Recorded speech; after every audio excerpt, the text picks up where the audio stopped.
The Rays dropped a heartbreaker last night on a walk-off homer to the Astros. Tampa Bay must have used it as motivation for today's ball game because the Rays were homer happy. Look who's on the bump for Houston. That's Lakewood Ranch High School alum Colton Gordon pitching against his hometown team for the second time this season. Yandy Diaz, however, doesn't care that he's from here. He's taking him yard regardless. His 8th bomb of the year in the third gives the Rays a 3-1 lead. In the fourth, Junior Caminero continues his red-hot stretch with a solo shot to left. Tampa goes up on top 4-3. Jake Mangum just got called up yesterday, and today he hits his first big league home run. The 2-run laser makes it 9-3 in the 7th. And guess what? Mom and Dad are pumped. Later in the inning, Josh Lowe joins in on the fun. The 2-run shot to right keeps the pounding on.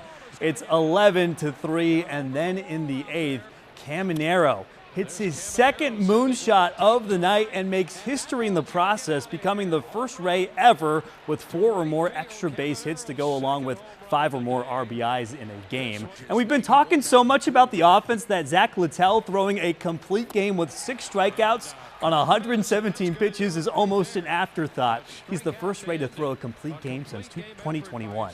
Tampa mollywops the Stros 16-3.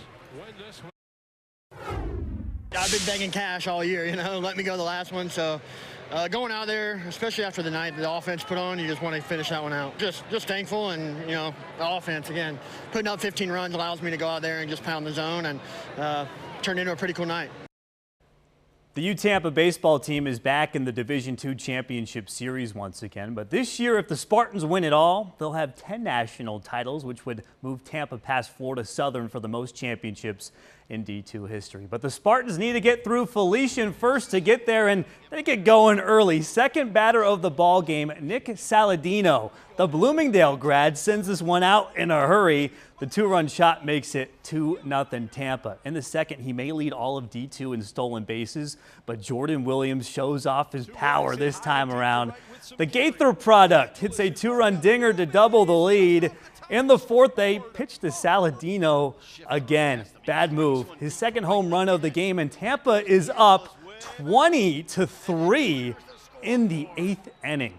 Meanwhile, the JUCO Division II Baseball World Series Championship game is tonight between top-seeded Pasco Hernando and Pearl River. Bobcats trail 1-0 until Braden Durfee comes up clutch with 2 strikes with a shot up the middle. That scores 2 runs. It's 2-1 Pasco Hernando, and look at him on second. Check out the moves.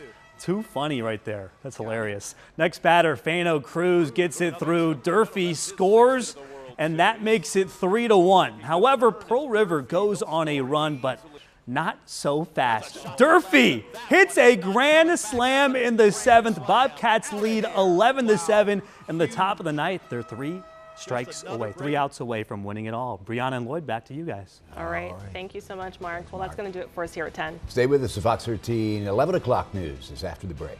Mark, a hot stretch ahead weather-wise. Just make sure if you got any games, you're going to be out at, just stay hydrated.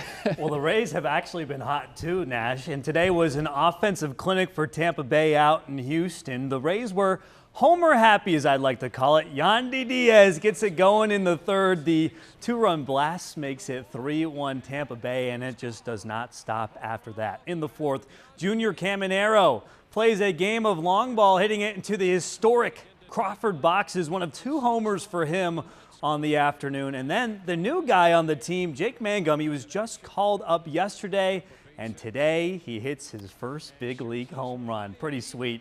Rays win big 16-3. Meanwhile, at the college baseball level, regionals began this weekend in Division I. Florida State aims to continue their strong season and punch their ticket to the Tallahassee Regional Final tomorrow night.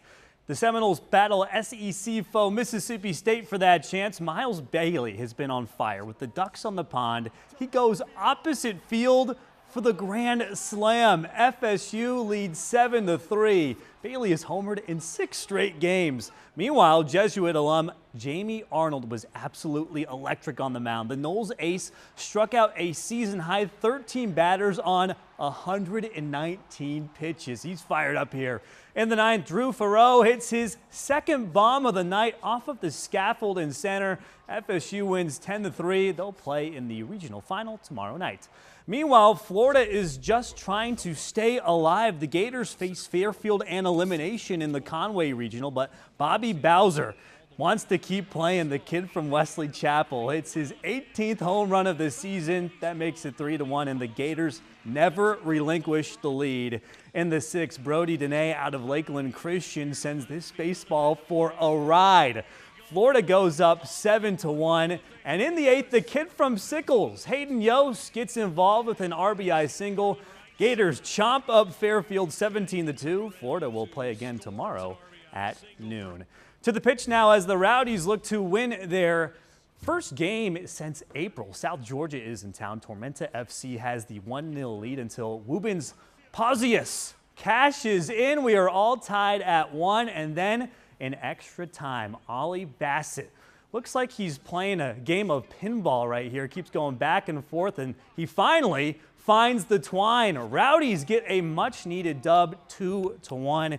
And who also got a much-needed win tonight, Pasco Hernando. They won the Division II Junior College National Championship. Well, congratulations. Wow. Yeah, That's pretty big one for the awesome. Bobcats. Another Yeah. national championship for a Bay Area team. Love that. Cool. Yeah, Tampa Bay, right? Thanks Yes. a lot. Still ahead here.